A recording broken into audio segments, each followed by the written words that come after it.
নমস্কার এভরিওয়ান, সবাইকে ওয়েলকাম করছি নতুন আরেকটি রেসিপি দেখার জন্য। আশা করি আপনারা সবাই ভালো আছেন এবং সুস্থ আছেন। আজকে শুকনো চালের গুঁড়ো দিয়ে একটু ভিন্ন রকম পাতা শেপের পিঠা রেসিপি নিয়ে আসলাম।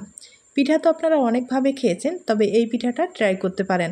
কোনো রকম ঝামেলা ছাড়া একবারে কম সময়ে পিঠাটা তৈরি করা যাবে। চলুন কথা না বলে রেসিপিটি শুরু করা যাক। আশা করি আপনাদের ভালো লাগবে।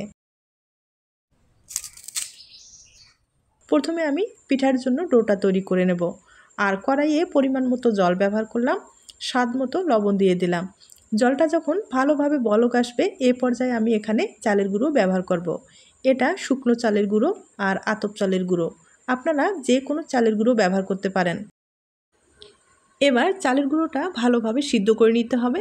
ভালোভাবে সিদ্ধ হলে যে কোনো পিঠার ডিজাইন তৈরি করতে সুবিধা হয়। একটা ঢাকনা দিয়ে দিব আর প্রায় 5-7 মিনিটের মতো হালকা আঁচে কিন্তু সিদ্ধ করে নেব।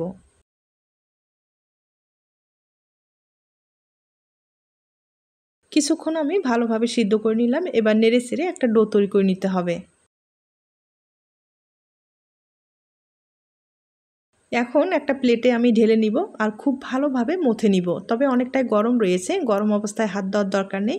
সামান্য পরিমাণে ঠান্ডা করার পরে খুব ভালোভাবে ডোটাকে তৈরি করে নিতে হবে। একবারে সফট একটা ডো তৈরি করে নিতে হবে।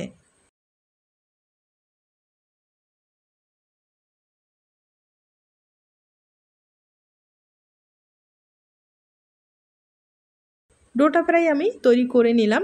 এখন আপনাদের পিঠার ডিজাইনটা তৈরি করে দেখিয়ে দিচ্ছি। আমি ছোট্ট একটা লিচি কেটে নিলাম। এখন কিন্তু লম্বালম্বি করে একটু লেয়ার তৈরি করে নিতে হবে। আর বেশি পাতলা করা যাবে না, মাঝারি সাইজ করে লেয়ারটা তৈরি করে নিতে হবে। এই পিঠাটা তৈরি করতে কোনো রকম ঝামেলা নেই। একবারে কম সময়ে পিঠাটা তৈরি করা যাবে। হঠাৎ অতিথি আপ্যায়নের জন্য মাত্র কয়েক মিনিট হাতে থাকলে ঝটপট পিঠাটা তৈরি করে দিতে পারেন।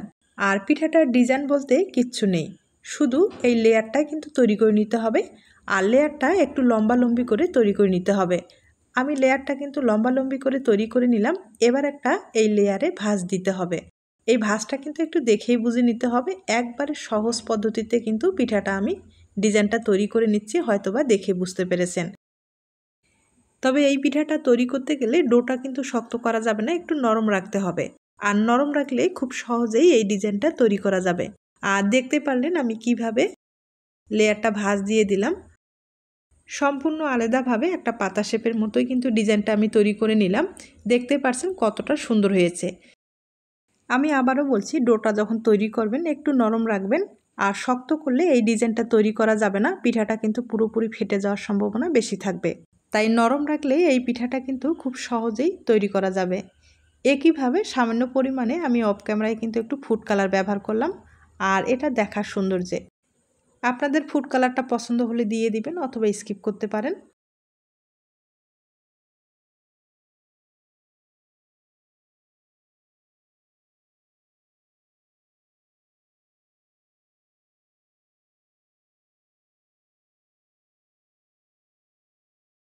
আমি আবারও পিঠাটা ভাঁজ করে আপনাদের দেখিয়ে দিচ্ছি। একবারে সহজ উপায়ে ভাঁজটা করে নিচ্ছি, হয়তোবা দেখে বুঝতে পেরেছেন।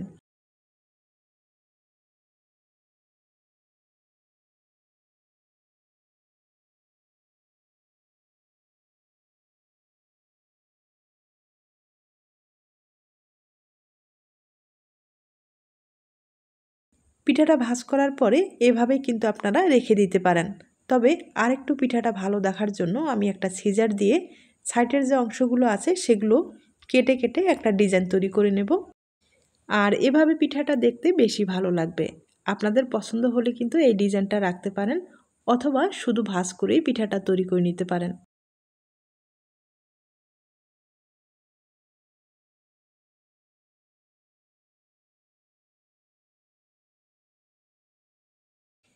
দেখতে পেলেন কতটা সহজে পিঠাটা তৈরি করা যায়। একইভাবে আরেকটা পিঠাও আমি কেটে আপনাদের দেখিয়ে দিচ্ছি।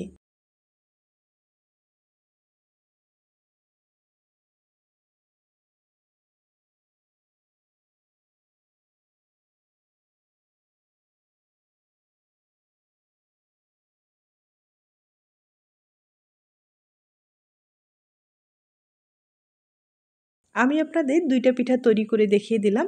আর একইভাবে অনেক কয়েকটা পিঠাই তৈরি করে নিলাম, হয়তোবা দেখে বুঝতে পেরেছেন। এবার পিঠাগুলো হালকা আছে তেলে ভেজে নিতে হবে।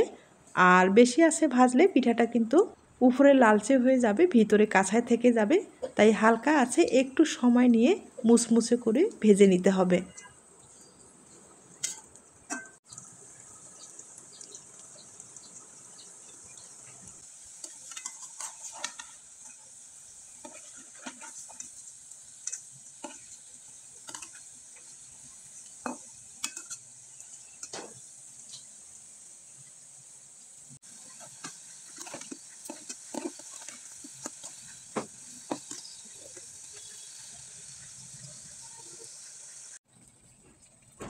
পিঠাগুলো একটু সময় নিয়ে একবারে মুসমুসে করে ভেজে নিলাম।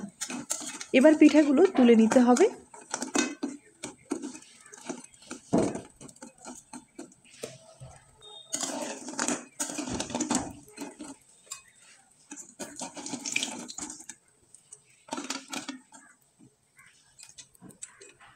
এবার পিঠাগুলো গরম অবস্থায় গুড়ের শিরাতে দিয়ে দিব। আমি আগে থেকে সামান্য পরিমাণে গুড় একটু জল দিয়ে শিরা তৈরি করে নিলাম। আপনারা চাইলে চিড়ির শিরাতেও কিন্তু পিঠাটা তৈরি করে দিতে পারেন।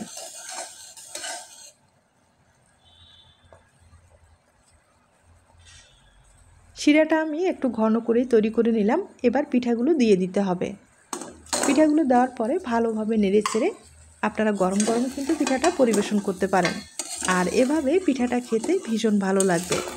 তবে ছোট্ট একটা রিকোয়েস্ট থাকবে, পিঠার এই রেসিপিটি আপনাদের কাছে যদি ভালো লেগে থাকে বা আপনার কোনো উপকারে আসতে পারে তাহলে একটা লাইক দিতে পারেন।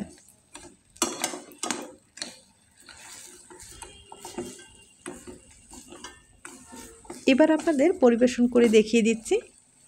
এই পিঠাটা দেখতে যতটা সুন্দর, খেতেও কিন্তু ভীষণ ভালো হয়। আপনারা চাইলে কম সময়ে ঝামেলা ছাড়া এই পিঠাটা তৈরি করতে পারেন। আর এতটাই মুসমুসে পিঠাটা কিন্তু আপনারা না তৈরি করলে হয়তোবা বুঝতে পারবেন না।